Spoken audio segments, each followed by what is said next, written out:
सलामवालेकुम यार, एक काम करो। आप लोग अगर आपस में कोऑर्डिनेशन है तो एक दूसरे को मैसेज कर दो ताकि सारे कनेक्ट हो जाए। 1-2 मिनट वेट कर लेता हूँ मैं बेशक।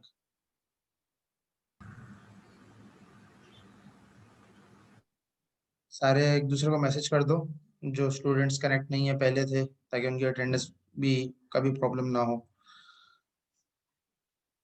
अटेंडेंस का चलो मैं आज देख लूंगा, स्पेशल केस है, मेरी एंड से ज़्यादा इशू था। तो डिस्कशन स्टार्ट बाद में करता हूँ, 1-2 मिनट वेट कर लेते हैं। आज फिर हम लोग 12 बजे तक चलेंगे क्योंकि अब बीच में काफ़ी गैप ऑलरेडी मिल चुका है। ठीक है, तो क्लास आज फिर 12 बजे तक कंटिन्यू करते हैं, इंशाल्लाह कोशिश करते हैं ताकि आप लोगों का लॉस भी ना हो।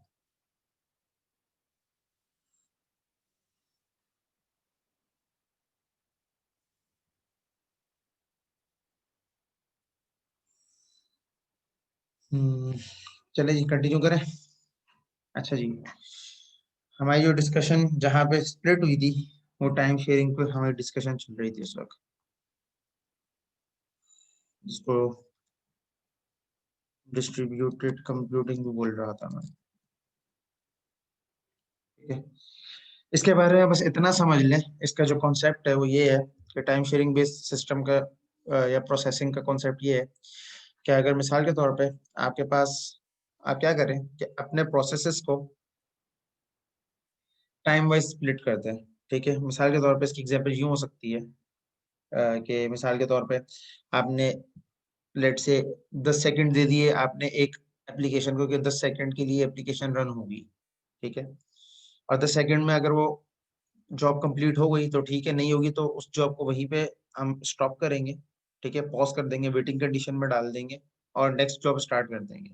इस तरीके से हम टाइम स्प्लिट डिस्ट्रीब्यूट कर देंगे, टाइम स्लाइसिंग भी इसको कह सकते हैं एक तरीके से। अ, तो उस चीज को इस तरीके से हैंडल किया जा सकता है। ठीक है, तो ऑपरेटिंग सिस्टम जब स्केड्यूलिंग कर रहा होता है तो उसके अंदर जब जो डिफरेंट मैकेनिज्म्स हैं उनमें से एक मैकेनिज्म ये भी है। ठीक है, जिसके थ्रू ये बेसिकली ऑपरेटिंग सिस्टम अपनी सब रूटीन्स या जो उसकी जॉब्स होती हैं उसको हैंडल कर रहा होता है। ठीक है, इसके बाद जो चीज़ है वो है मल्टीटास्किंग। अटेंडेंस नहीं हो, अटेंडेंस में सबकी मार्क कर दूंगा, जितने थे शुरू वाले सेशन में उसकी मैं देख के मार्क कर दूंगा। इस दफा भी दे दो, अटेंडेंस दे दो एहतियातन, इन केस। मल्टीटास्किंग,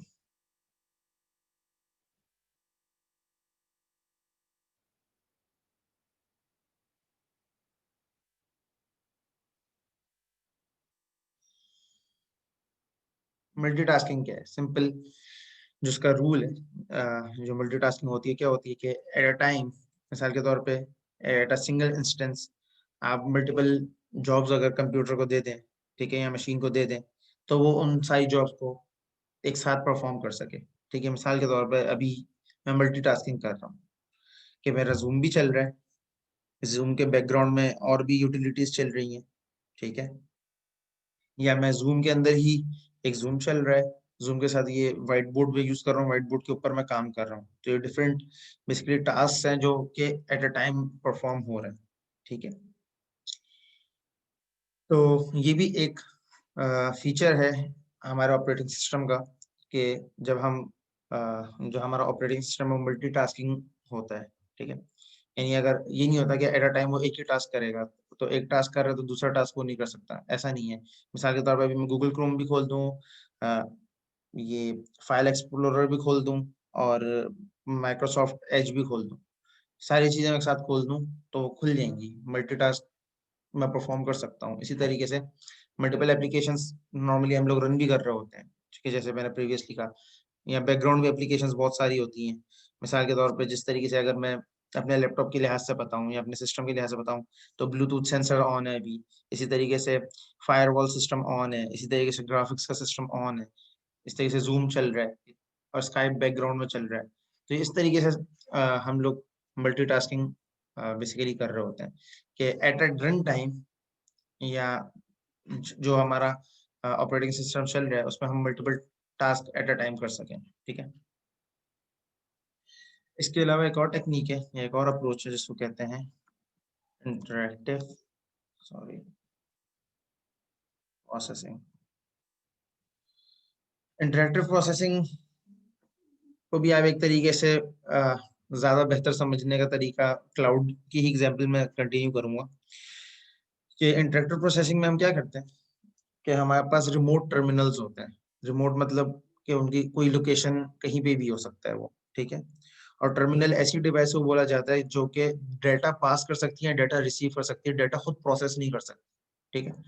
तो हमारे ऑपरेटिंग सिस्टम या जो लेटेस्ट ऑपरेटिंग सिस्टम्स हैं जिनको हम यूज करते हैं उनके अंदर इंटरैक्टिव प्रोसेसिंग की कैपेबिलिटीज भी है। मिसाल के तौर पे मैं भी टीम व्यूअर इंस्टॉल कर दूं, ठीक है, अपने सिस्टम में, और टीम व्यूअर से मैं आपका सिस्टम एक्सेस कर सकता हूँ, आप मेरे सिस्टम को एक्सेस कर सकते हैं और उसमें चेंजेस या कोई टास्क परफॉर्म कर सकते हैं, कोई एप्लीकेशन प्ले कर सकते हैं, कोई सॉन्ग प्ले कर सकते हैं, कोई नात प्ले कर सकते हैं, या कोई अगर टास्क करना है वो परफॉर्म कर सकते हैं, कोई फाइल एक्सेस कर सकते हैं। इस तरीके से इंटरेक्टिव प्रोसेसिंग भी हमारे ऑपरेटिंग सिस्टम कर रहा होता है। तो हमने 1 2 3 4 5 6 फीचर्स को बेसिकली देखा, जिसमें सबसे पहले हमने बैच प्रोसेसिंग को देखा, फिर रियल टाइम प्रोसेसिंग को देखा, देन हमने उसके बाद टाइम शेयरिंग, जिसको मैं डिस्ट्रीब्यूटेड कंप्यूटर सिस्टम्स भी कह रहा हूँ या डिस्ट्रीब्यूटेड कंप्यूटिंग भी कह रहा हूँ, ठीक है, और इसी तरीके से मल्टीटास्किंग और इंटरेक्टिव प्रोसेसिंग। अच्छा, टाइम शेयरिंग के अंदर एक छोटी सी चीज और ऐड करनी है, जिसको यहाँ पे ऐड कर देता हूँ, मल्टी प्रोग्रामिंग। मल्टी प्रोग्रामिंग क्या है? मल्टी प्रोग्रामिंग का मतलब ये है कि अलग अलग जो हमारे प्रोग्राम्स रन हो रहे हो, ठीक है, अलग अलग प्रोग्राम्स अगर रन हो रहे हो, ठीक है, उन प्रोग्राम्स को बेसिकली हैंडल करना, उनकी स्केड्यूलिंग करना, जिस तरीके से मैंने टाइम शेयरिंग के अंदर इस बात को कहा भी कि मिसाल के तौर पे कुछ टाइम मैंने एक जॉब को दे दिया, उस टाइम के बाद उसको मैंने वेटिंग स्टेट में डाल दिया, दूसरी जॉब स्टार्ट कर दी, तो उसको वेटिंग में डाल दिया, थर्ड जॉब स्टार्ट कर दी है, जॉब कंप्लीट हो गई तो कंप्लीट का स्टेटस दे दिया और आगे बढ़ गया। तो इस तरीके से हमारा ऑपरेटिंग सिस्टम बेसिकली वर्क कर रहा होता है, ठीक है। ये सारे जो फीचर्स हैं या कैपेबिलिटीज कहें आप इसको, या स्पेसिफिकेशंस कहें, ये क्लियर है सबको, जो हमने ब्रेक से पहले करी थी और ब्रेक के बाद जो अब करी है?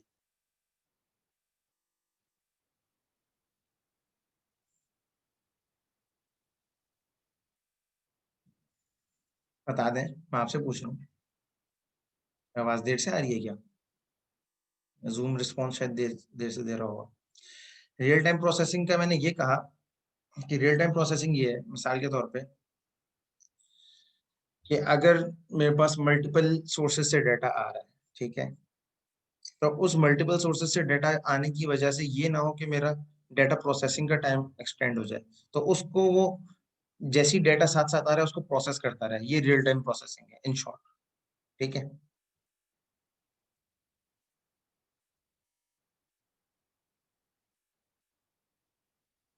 ठीक है,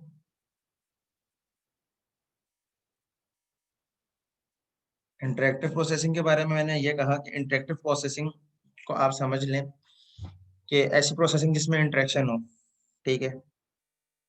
तो मिसाल के तौर पे अगर मैं अपने सिस्टम के अंदर टीम व्यूवर कर लूँ इंस्टॉल, ठीक है, तो टीम व्यूवर से होगा क्या कि आप मेरे सिस्टम को एक्सेस कर सकते हैं। अगर आपने टीम व्यूवर का मुझे अपना रिमोट एक्सेस दिया हुआ तो मैं आपके सिस्टम को एक्सेस कर सकता हूँ। तो इसमें बेसिकली हम रिमोट एक्सेस के थ्रू प्रोसेसिंग करवा रहे होते हैं, जिसको हम टर्मिनल भी कहते हैं। टर्मिनल ऐसी डिवाइस को कहा जाता है जो खुद प्रोसेसिंग नहीं कर सकती, डाटा रिसीव कर सकती है, सेंड कर सकती है, ठीक है। तो इंटरैक्टिव प्रोसेसिंग बेसिकली हम टर्मिनल्स के थ्रू करते हैं कि एक हमारा सर्वर चल रहा है मिसाल के तौर पे, और उस सर्वर पे हम हमारे मल्टीपल डिवाइसेस हैं, उनसे हम डाटा सेंड कर सकते हैं, रिसीव कर सकते हैं। जिस तरीके से हम वेदर अपडेट्स लेते हैं, तो वेदर अपडेट्स जो हम ले रहे होते हैं तो हमारे अपने मोबाइल के ऊपर या हमारे लैपटॉप के ऊपर वेदर फोरकास्टिंग की एप्लीकेशन रन नहीं हो रही, वो उसके वेदर फोरकास्टिंग की जो यूआरएल है जिसको हम हिट कर रहे हैं, या एपीआई है, या जो सर्वर है जिसको हम एक्सेस कर रहे हैं, उस पर प्रोसेस हो रहा है। हम जस्ट उससे डाटा या तो सेंड कर रहे हैं, उसको रिक्वेस्ट, या उससे रिसीव कर रहे हैं। तो इंटरेक्टिव प्रोसेसिंग यही होती है, और operating system, different operating systems ऐसे ही काम करते हैं। क्लियर है?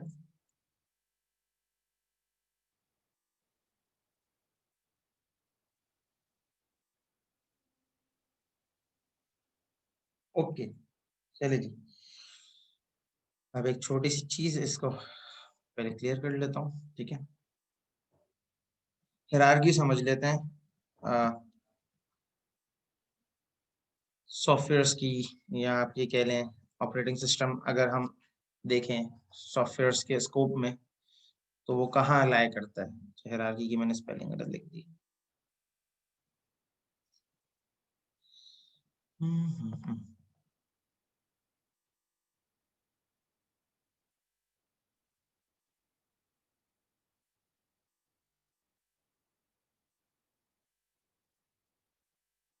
अच्छा जी, मैं इसको ड्रॉ कर लेता हूँ, तो बॉक्सेस बना लें तो बेहतर है। सॉफ्टवेयर का बॉक्स हो गया, एप्लीकेशन सॉफ्टवेयर हो जाएंगे, या आपके सिस्टम सॉफ्टवेयर हो जाएंगे, या यूटिलिटी बेस्ड सॉफ्टवेयर हो जाएंगे, या आपके ऑपरेटिंग सिस्टम यूजर इंटरफेस आ जाएगा, इसमें आ जाएगा, ठीक है। इसमें लिख भी देते हैं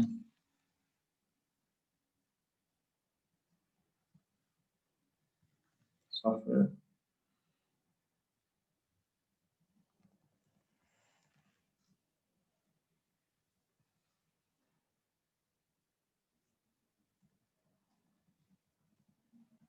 सिस्टम सॉफ्टवेयर। सिस्टम सॉफ्टवेयर में यूटिलिटी बेस्ड है।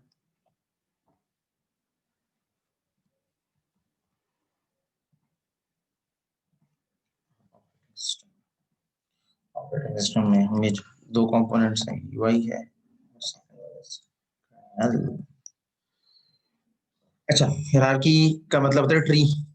जिस तरह से हमारा फैमिली ट्री है मिसाल के तौर पर, तो फैमिली ट्री को आप हायरार्की भी कह सकते हो। हायरार्की में पेरेंट और रिले उसके चाइल्ड्स का बेसिकली फ्लो होता है।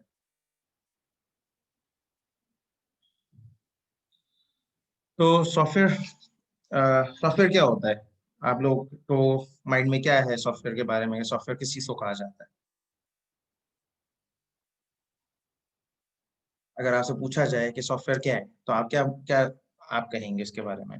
गूगल के अलावा अपने दिमाग से सोच के बताएं, जितना आपने पढ़ा है। आप इतने सारे सॉफ्टवेयर यूज करते हैं, क्या है वो सॉफ्टवेयर। सेट ऑफ इंस्ट्रक्शंस, इसके अलावा।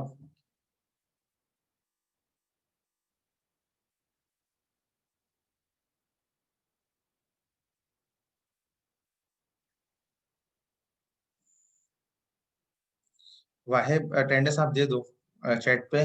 बाकी में भी मैंने क्वेश्चन पूछा है कि सॉफ्टवेयर क्या होता है, तो उसका आंसर बता दें।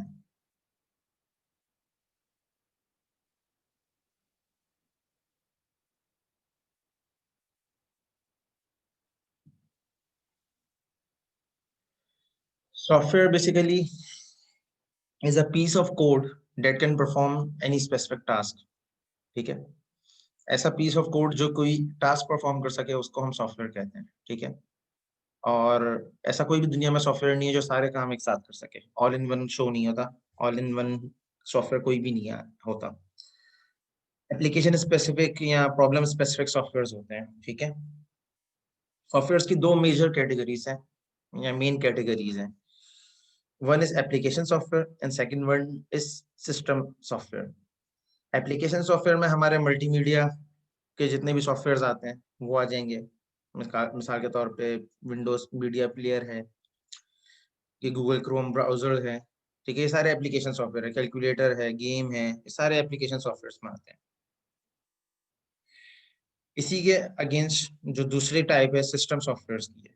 सिस्टम सॉफ्टवेयर ऐसे सॉफ्टवेयर को बोलते हैं जिनके बगैर आपका ऑपरेटिंग सिस्टम नहीं चल सकता, या जिनके बगैर आपका कंप्यूटर नहीं चल सकता, आसान लफ्जों में ये कह सकते हैं। ऑपरेटिंग सिस्टम जो स्पेसिफिक हो जाएगा, ऐसे वो सॉफ्टवेयर जिनके बगैर आपका कंप्यूटर रन नहीं हो सकता, उसको सिस्टम सॉफ्टवेयर कहा जाता है। जिसमें एक यूटिलिटी है, एक ऑपरेटिंग सिस्टम है।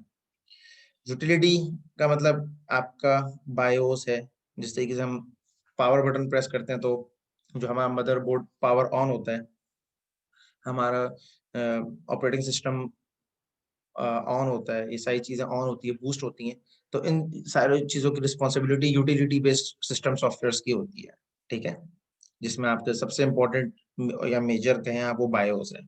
ठीक है, बूटिंग सिस्टम जो होता है हमारे विंडोज का, ठीक है, उसके बगैर आप जो सिस्टम है वो चल ही नहीं सकता। अगर बायोस ना हो, ऑपरेटिंग सिस्टम आपका रन ही नहीं होगा। ठीक है, या अगर बायोस डिस्टर्ब हो जाए, ऑपरेटिंग सिस्टम स्टॉल्ड भी हो, तो वो भी नहीं चल सकता।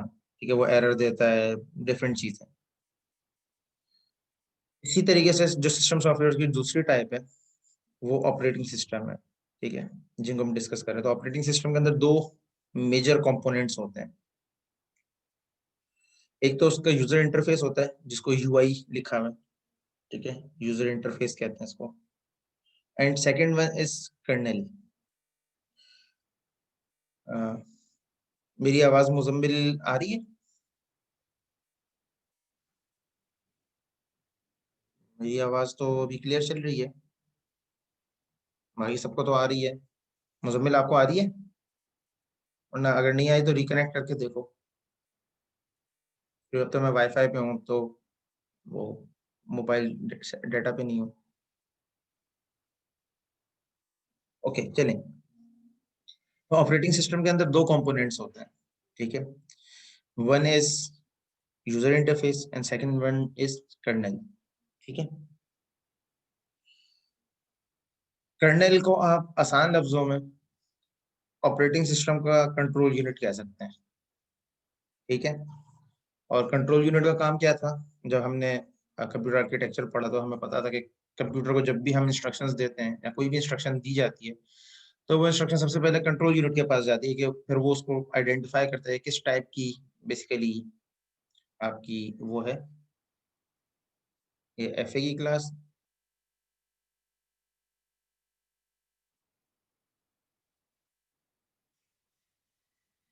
एफए की क्लास हमारी कैसे चल सकती है? हमारा तो ये डेडिकेटेड टाइम है, 8:40 टू 11:40 तक। तो तुम्हारी तो हो ही नहीं सकता। ये कैसे? ओके, रिपीट कर रहे हो कोर्स, मोहम्मद हैदर? मैं एफए नहीं पढ़ा रहा। मैं, मेरा यूआरएल कहाँ से आया?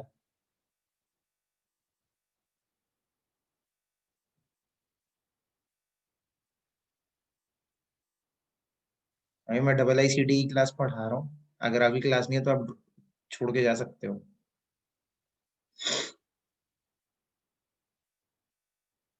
ये मुझे नहीं पता, खैर। अच्छा जी, तो कर्नल बेसिकली कंट्रोल यूनिट होता है ऑपरेटिंग सिस्टम का। ठीक है, तो ऑपरेटिंग सिस्टम जो है, ठीक है, जैसे कंट्रोल यूनिट क्या करता है कि जब भी इंस्ट्रक्शन कंप्यूटर के पास आती है, तो वो इंस्ट्रक्शन बेसिकली वो आइडेंटिफाई करता है किस टाइप की इंस्ट्रक्शन है। अगर तो प्रोसेसिंग है, कोई कैलकुलेशन है, तो वो एएलयू को सेंड कर देता है। और अगर कोई डिवाइस ऑन करनी होती है या ऑफ करनी होती है, तो वो उसको उसका मैसेज पास कर देता है।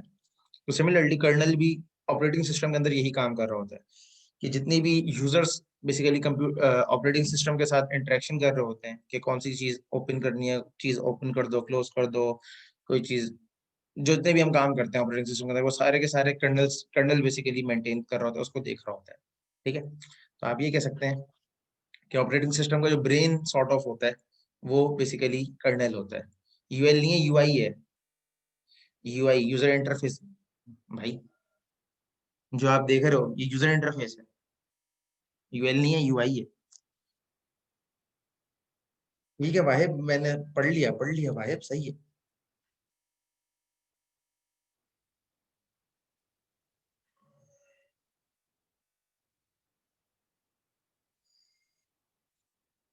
अच्छा, यूआई यूजर इंटरफेस होता है। जिस तरीके से हम दो टाइप के इंटरफेस होते हैं ऑपरेटिंग सिस्टम्स के भी। एक कमांड लाइन बेस्ड होते हैं, ठीक है, और एक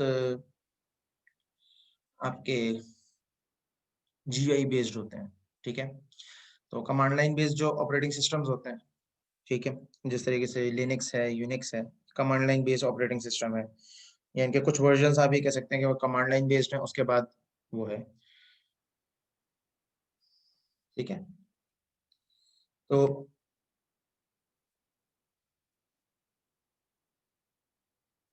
आपका जो यूजर इंटरफेस है, ये बेसिकली जो ह्यूमन है, वो आपके सिस्टम से इंटरेक्ट करे, उसके लिए आपके पास ऑपरेटिंग सिस्टम के अंदर यूजर इंटरफेस होता है, चाहे वो कमांड लाइन बेस्ड हो, चाहे वो ग्राफिकल यूजर इंटरफेस हो, चाहे वो वॉइस बेस्ड हो, वट जो भी आप सॉल्यूशन यूज करें, उसका टारगेट ये होता है कि ह्यूमन बेसिकली आपके सिस्टम से या जो आपका हार्डवेयर है उससे इंटरेक्ट कर सके with the help of operating system.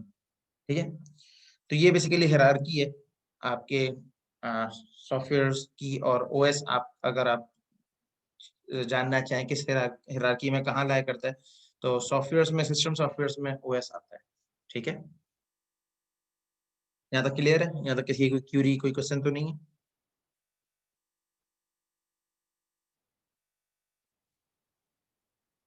UI user interface है। यूजर इंटरफेस बेसिकली कि आप कैसे कंप्यूटर से इंटरेक्ट करेंगे, ग्राफिकली करेंगे, कमांड लाइन के थ्रू करेंगे, जिस तरह सीएमडी कमांड प्रॉम्प्ट हम यूज करते हैं उससे करेंगे, या क्या ऐसे करेंगे। तो कुछ ऑपरेटिंग सिस्टम्स हैं वो कमांड लाइन बेस्ड है, जिस तरह लिनक्स है, यूनिक्स है, उसका कुछ वर्जन है वो कमांड लाइन बेस्ड ही है। इसी तरीके से विंडोज है जैसे, तो ये जीआई बेस्ड है विंडोज। ठीक है, ऑपरेटिंग सिस्टम। इसी तरीके से लिनक्स के भी कुछ फ्लेवर्स हैं वो जीआई बेस्ड है। ठीक है, तो बेसिकली यूआई आपको is a way to interact with hardware using the OS. ठीक है, इसको यूआई को यूजर इंटरेक्शन भी कह सकते हैं आप एक दफा एक तरीके से। ठीक है, कर्नल का मैंने ये कहा, kernel basically is a sort of user, is a sort of control unit of OS. ठीक है, जिस तरीके से ऑपरेटिंग सिस्टम के अंदर कर्नल काम करता है, जैसे हार्डवेयर जो हमारा सिस्टम कंप्यूटर आर्किटेक्चर है उसमें कंट्रोल यूनिट का काम होता है, वही कर्नल का काम ऑपरेटिंग सिस्टम के अंदर होता है कि जितने भी जॉब्स आ रही हैं, जितना भी काम हो रहा है, उन सबको स्केड्यूल करना, उन सबको मॉनिटर करना, वो कर्नल का काम होता है। ठीक है, अगर आप, मैं स्क्रीन शेयर करता हूँ एक मिनट और इसमें दिखाता हूँ कर्नल का, यहाँ पे आ रहा होता है मैनेजर।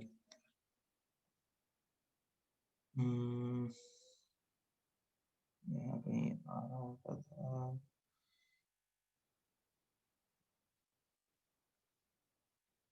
यहाँ पे कहीं पे कर्नल,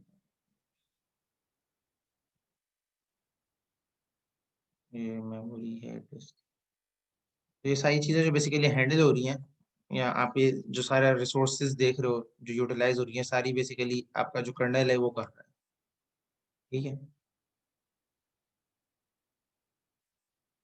यहाँ पे लिखा हुआ भी होता है कहीं पे कर्नल आ भी रहा होता है, अभी मुझे याद नहीं आ रहा, दिखा देता दोबारा, अगर याद आएगा दोबारा दिखा दूंगा। ठीक है, क्लियर है यहाँ तक? मैं आगे बढ़ते हैं फिर। एक और कॉन्सेप्ट है सॉफ्टवेयर के अंदर, जिसको कहा जाता है, जिसकी टर्मिनोलॉजी है फर्मवेयर। ठीक है, फर्मवेयर क्या होता है? Firmware basically is a specialised software. ठीक है, जिसका कोई स्पेसिफिक डेडिकेटेड जॉब हो, ऐसा सॉफ्टवेयर जिसकी एक स्पेसिफिक यूटिलिटी हो आपके ऑपरेटिंग सिस्टम के अंदर, उसको फर्मवेयर कहा जाता है। मिसाल के तौर पे जो बायोस है, BIOS is a type of firmware. ठीक है, और इसी तरीके से जो आपका टास्क मैनेजर है, ये भी एक is a type of firmware. इस तरीके से आपका जॉब स्केड्यूलर है, जो विंडो ऑपरेटिंग सिस्टम का है, वो भी एक तरीका का फर्मवेयर है। तो फर्मवेयर बेसिकली, अगर इसकी डेफिनेशन वाइज इसकी बात की जाए, an abstraction utility for specialised purpose. तो स्पेशलाइज्ड पर्पस के लिए अगर आप कोई यूटिलिटी बनाए या कोई सॉफ्टवेयर बनाए, तो उसको बेसिकली फर्मवेयर कहा जाता है। ठीक है, यहाँ तक क्लियर है?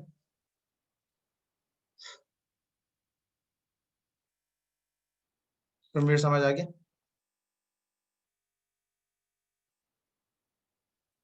नहीं समझ आया? फर्मवेयर स्पेशलाइज्ड सॉफ्टवेयर होता है जो जिसका काम एक डेडिकेटेड स्पेसिफिक जॉब ही होती है।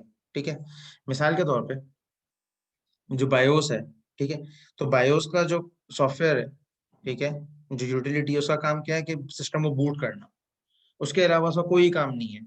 इसी तरीके से जो आपके एंटीवायरस होते हैं, ठीक है, तो एंटीवायरस का काम क्या होता है कि सिर्फ वायरसेस को डिटेक्ट करना, इसके अलावा कोई काम नहीं करना, ठीक है। तो इस तरीके के सॉफ्टवेयर जिनका एक स्पेसिफिक डेडिकेटेड जॉब हो, उनको हम लोग फर्मवेयर कहते हैं, ठीक है। क्लियर है?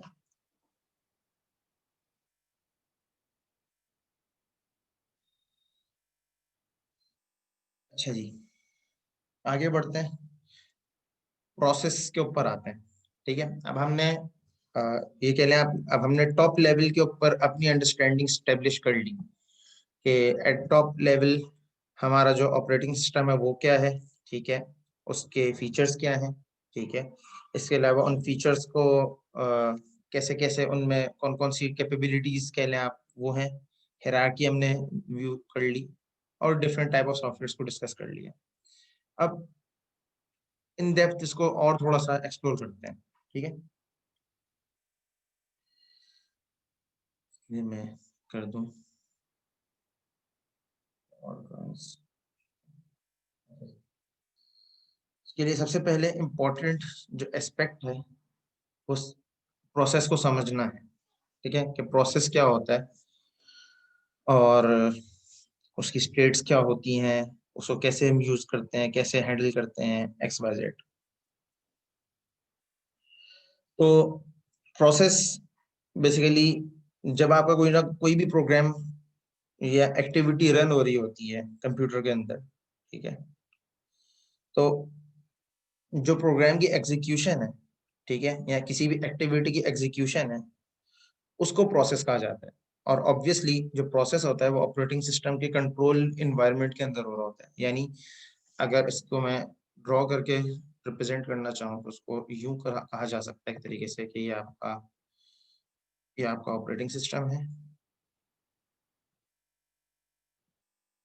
ओएस है, ठीक है। ये पूरा बॉक्स जो है बेसिकली ओएस को रिप्रेजेंट कर रहा है, ठीक है। और इस ओएस के अंदर आपके मल्टीपल जॉब्स चल रही होती है, मल्टीपल प्रोसेसेस चल रहे होते हैं, ठीक है। ये हर हर लाइन जो है बेसिकली एक तरीके का प्रोसेस है, ठीक है। तो कोई भी एक्टिविटी है, कोई भी टास्क जो बेसिकली हमारा एग्जीक्यूट होता है ऑपरेटिंग सिस्टम के एनवायरनमेंट के अंदर, उसको हम प्रोसेस कहते हैं, ठीक है। और प्रोसेस की, या हर प्रोसेस की जो इंडिविजुअल लाइन है, इसकी 3 स्टेट्स होती हैं, ठीक है, 3 स्टेट्स होती हैं।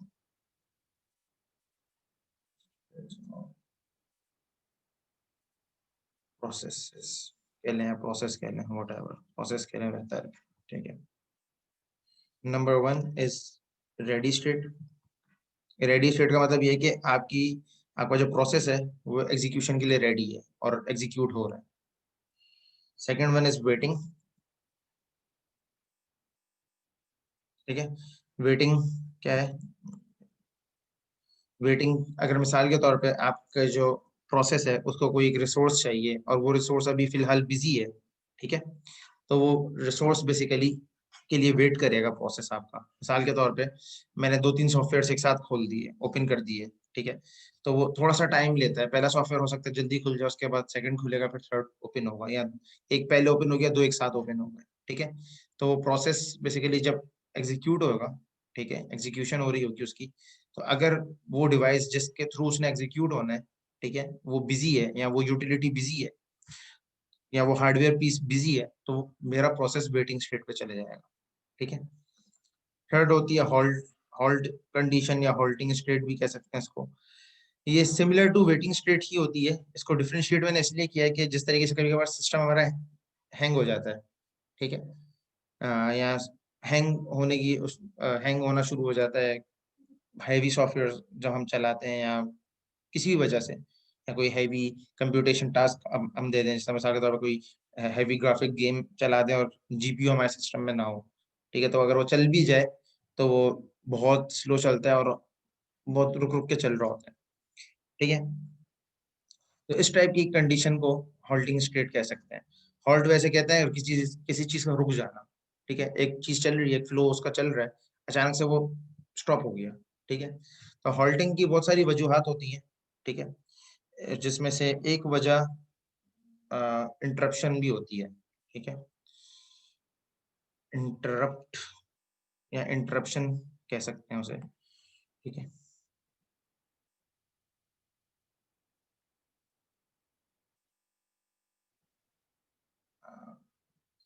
मैंने एक आर मिस कर दिया, इंटरप्ट। हो सकता है आपने ये वर्ड पढ़ा हो या सुना हो, ठीक है। इंटरप्ट क्या है? इंटरप्ट बेसिकली ये है कि आपका प्रोसेस अगर चल रहा है या अगर किसी वजह से वो रुक गया है तो उसकी एक्नॉलेजमेंट देना, ठीक है। तो इंटरप्ट बेसिकली एक तरीका फ्लैग होता है आपके प्रोसेसिंग साइकिल के अंदर, जो बेसिकली ये बता रहा होता है कि आपका जो प्रोसेस है वो चल रहा है, रेडी है, वेटिंग पे है या हॉल्टिंग पे, ठीक है। अच्छा, ये सारे काम इंटरनली और होते हैं, इसमें यूजर को वो डिस्टर्ब नहीं कर रहा होता, तो इसलिए हमें इसका पता नहीं चलता है, लेकिन इंटरनली ये सारे काम सिस्टम परफॉर्म कर रहा होता है, ठीक है। कि इस सारे मैकेनिज्म को कंट्रोल करने के लिए इंटरप्ट हैंडलर भी होता है, जिसका काम बेसिकली यही होता है कि अगर मिसाल के तौर पे एक एप्लीकेशन चल रही है, उसको हमने जो डेडिकेटेड टाइम दिया था उस डेडिकेटेड टाइम के अंदर वो एग्जीक्यूट हो गई तो ठीक है, अगर नहीं हुई तो सेकंड प्रोसेस पे आ जाओ, उस पर टाइम वेस्ट नहीं करो। इसी तरीके से सेकंड एग्जीक्यूट हो गई, फिनिश हो गई, थर्ड पे आ जाओ, थर्ड फिनिश हो गई, फोर्थ पे आ जाओ, फोर्थ अगर वेटिंग पे तो उसको वेट पे डालिए, जो पहले चल रही थी उसको कंप्लीट करो, फिर आगे आ जाओ। लेकिन सर्टेन टाइम्स अगर अगर आपकी एप्लीकेशन या प्रोसेस आपका बहुत ज्यादा कंप्यूटेशन एक्सपेंसिव हो या हैवी हो, तो वेटिंग कंडीशन आपकी हॉल्टिंग कंडीशन में कन्वर्ट हो जाती है, ठीक है।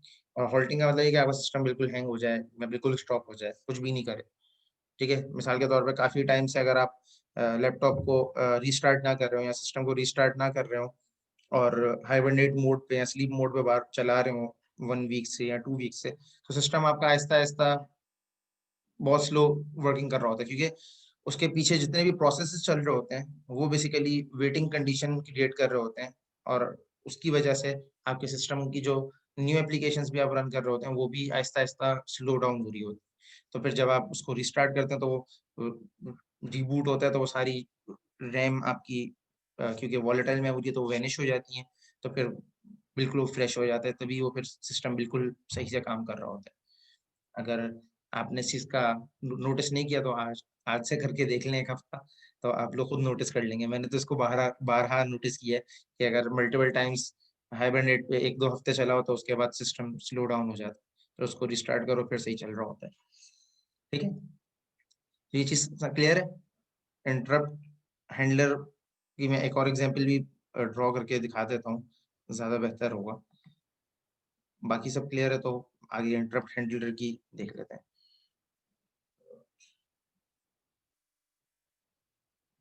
बुक के अंदर भी इसकी एक फिगर है, उसी से मैंने एक उसका चंक लिया है से। ये एक जॉब चल रही है, ये एक सेकंड जॉब चल रही है, ये सेकंड प्रोसेस है, ये थर्ड प्रोसेस है, ठीक है।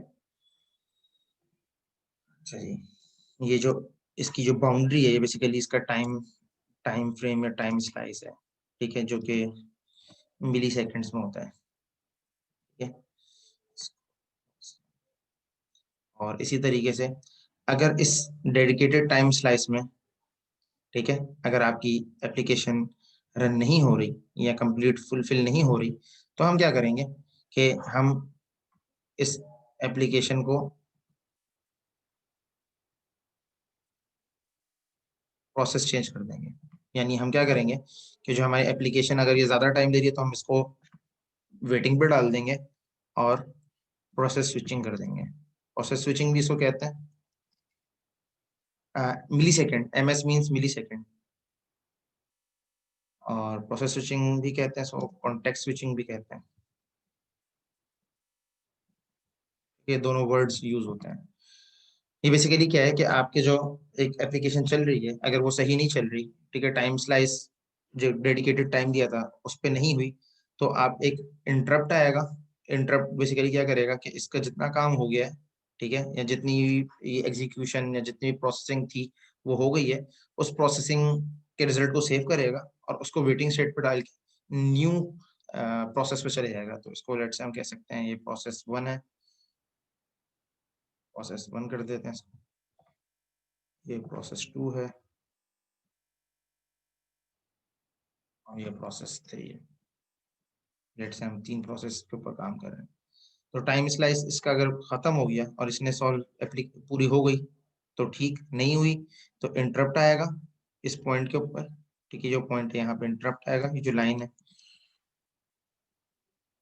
इंटरप्ट क्या करेगा कि उस इस एप्लीके जो प्रोसेस है इसके जितना भी डाटा है, जितनी जो स्टेट है बेसिकली उसको मेंटेन करके स्टॉप इसको वेटिंग पे डाल देगा और न्यू प्रोसेस को ले आएगा। न्यू प्रोसेस एग्जीक्यूट होगा, अगर वो भी उस डेडिकेटेड टाइम स्टेप में हो रहा है तो ठीक है, तो फिर ये कंप्लीट हो जाएगा। अगर नहीं हो रहा तो फिर नेक्स्ट, और इस तरीके से फिर आपस में इनको स्केड्यूल करके फिर फुलफिल करेगा, कंप्लीट करेगा।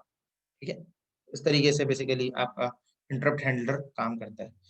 डेडिकेटेड टाइम ये आपके एल्गोरिथम के ऊपर डिपेंड करता है। डिफरेंट एल्गोरिथम्स हैं इसके लिए जो ये बेसिकली इंटरप्ट हैंडलिंग के लिए यूज होते हैं या स्केड्यूलिंग के यूज होते हैं। राउंड रॉबिन है और भी बहुत सारे हैं। तो ये जब आप वो ऐसा कोर्स पढ़ोगे ना तो उसमें आई होप ये चीजें सामने आएंगी, ये एल्गोरिथम्स सामने आएंगे स्केड्यूलिंग के। ठीक है, अच्छा जी,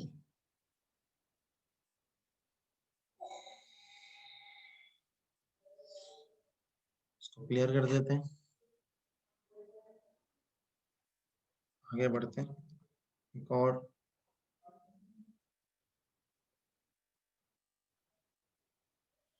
और कॉन्सेप्ट है सेमाफोर। अच्छा, ये थोड़ा सा एडवांस कॉन्सेप्ट भी है, लेकिन just for giving you idea, ताकि पता हो कि सेमाफोर होता क्या है।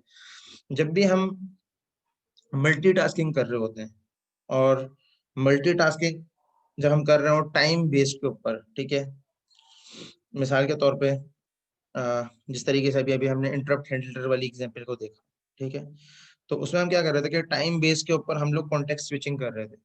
ठीक है, तो इस टाइप के सिनेरियो को सेमाफोर भी कहा जाता है। ठीक है, कि आप अगर मल्टीटास्किंग कर रहे हैं या मल्टीपल एप्लीकेशंस के साथ काम कर रहे हैं, ठीक है, तो अगर वो टाइम या टाइम स्लाइसिंग करने के बाद उसको मेंटेन करना या उस चीज को मैनेज करना, ये सेमाफोर का काम होता है। ठीक है, सेमाफोर भी बोलते हैं इसको, इंटरप्ट हैंडलर भी बेसिकली इसको मैनेज कर रहा होता है। ये प्रोसेस की जो साइकिल है, एक प्रोसेस की जो साइकिल होती है उसके अंदर बेसिकली ये सेमाफोर होता है। एक और कॉन्सेप्ट भी होता है फॉर्किंग का, कि एक अगर प्रोसेस चल रहा है, अगर वो वेटिंग पे है, बहुत वेटिंग पे, तो उसी से एक और प्रोसेस सब प्रोसेस निकल जाए और उसको फिर कैरी ऑन करके उसको कंप्लीट कर दो, ताकि आपका सिस्टम जो है वो हैंग ना हो।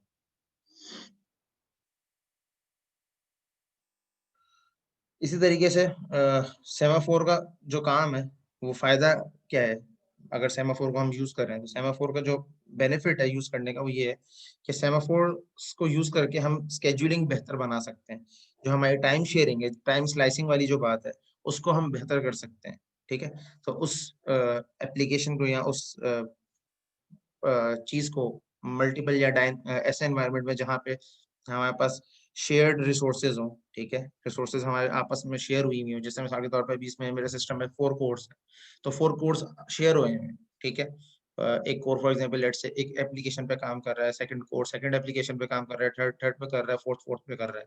ठीक है, तो सेमाफोर क्या कर रहा होगा, इनकी आपस में कोऑर्डिनेशन मेंटेन करवा रहा होगा। ठीक है, अच्छा, ये सेशन एंड होने वाला है, तो मैं सेशन रीस्टार्ट करता हूँ। तो आप लोग काइंडली रिकनेक्ट कर लें। ठीक है।